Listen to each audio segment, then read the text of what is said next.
Hey guys, welcome to today's Wealth WOD, workout of the day. Al Lewison. Cam McClellan. Guys, I want to talk today about the time-tested and utilised question of what's better, property versus shares. So today guys, property versus shares. So what we've done, we've gone out and we've talked to our private banker and said, can you shoot us through the margin lending rates on your managed funds? Just to get an idea of leverage firstly, I guess, shares versus property. So if I look through the list guys, there's some that are 75% LVR or leverage. I'll give you 45, 30, 55, 68, 80.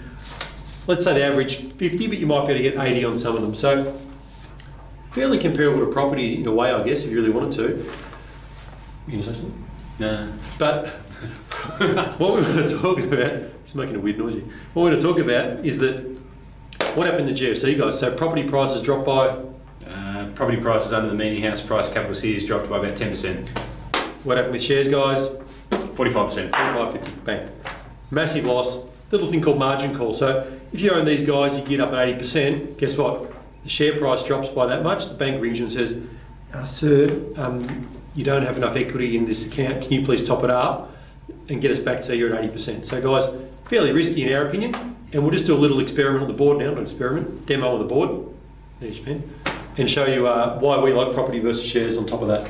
You know, I get reasonably passionate about this subject because a lot of people will ask me and say, which is better, property or shares? And I'll agree, shares may be better if you invest dollar for dollar, but no investor that I've ever come across invests dollar for dollar. What do? We leverage OPM or other people's money. So, as Al said, we go to the bank, we take our money, we see what leverage we can get from the bank at a safe rate, and we leverage that up and we invest into whichever market or investment type we want to look at.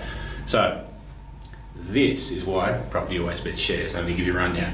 So, if I look at this and we say, this is time. This is a graph, guys. Yeah, this is Cam's graph. Cam's graph.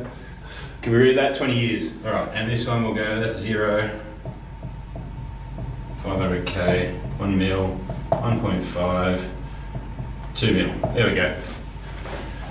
If we say, let's use 50K as an example. If we've got $50,000 and we want to invest in shares, we go to the bank and based on the GFC and the share market dropping 45%, anyone that leverages up higher than 50% on shares is a lot braver than I. To be honest, I wouldn't even leverage up, I wouldn't buy them. But let's say you leverage up 50%. You take your $50,000, you get the bank's $50,000 and your investment into the share market is 100K. Taking it over a 20-year period, if we give shares a 10% growth rate, which that's pretty generous, the end dollar value comes in at about $610,000. Now, obviously you haven't leveraged up at all and gone again, but let's just say you put that investment in, you did nothing else, and you went along at a 10% return, growth guys. rate. You invested 50. It's not the worst investment. You've got 610. Return. It's not the worst investment, but let's see what's better. Let's take our same $50,000 and we go to the bank and we leverage up at, say, 90%. Our investment into the market is 450K. We take that same time frame.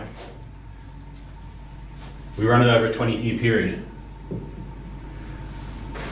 At an 8% growth rate, which is less than shares, we come into $2.1 million. Property average is 8.7 guys, long term.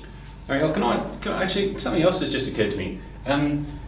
During your holding costs and your loan repayments, interest repayments on shares, who pays for that? I'll pay that. You pay that? I'll pay that. Oh, right. But if you invest in property and you leverage up at 90% and you invest in property, who pays for that? The government and my tenants. Oh, so you don't pay for it? I don't pay that. You pay a little bit maybe, but then it gets positive. And then it pays you 1 year, maybe 2 years. And then it pays you? Yeah, it pays me. Oh yeah, there we go. So Property versus shares, guys. take it or leave it, guys. The choice is yours. Safe investing.